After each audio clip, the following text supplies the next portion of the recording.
പക്ഷേ ഞാൻ ഈ പൂച്ചക്കുഞ്ഞുങ്ങളെ ആദ്യമായിട്ടാണ് ഇങ്ങനെ ഒത്തിരി പൂച്ചകൾ ഇങ്ങനെ വളർത്തുന്നത് കൊണ്ടിട്ട് എനിക്കിതിൻ്റെ ഇതിനെക്കുറിച്ചൊന്നും യാതൊരു അറിവുമില്ലായിരുന്നു.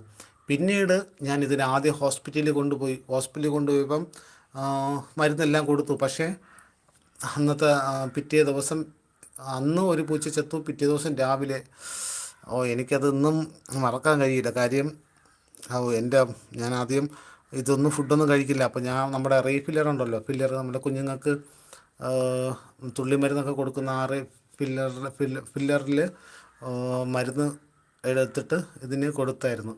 അപ്പോൾ ഇത് ഫുഡ് കഴിക്കുന്നില്ല. മരുന്ന് മാത്രം കൊടുത്തിട്ട് കാര്യമില്ലല്ലോ. അപ്പോൾ ഞാൻ പാല് മേടിച്ച് ചൂടാക്കി ഫില്ലറിലാക്കി അതിന് കൊടുത്തു. അല്പം കഴിഞ്ഞപ്പോഴത്തേക്കും അതെല്ലാം ഛർദ്ദിച്ചു. എന്നിട്ട് അത് കിടന്ന സ്ഥലത്ത് നിന്ന് മറ്റൊരു സ്ഥലത്തേക്ക് നീങ്ങി മാറിപ്പോയി.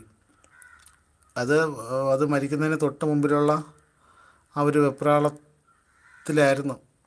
അത് പോയിട്ട് ഇതാണ്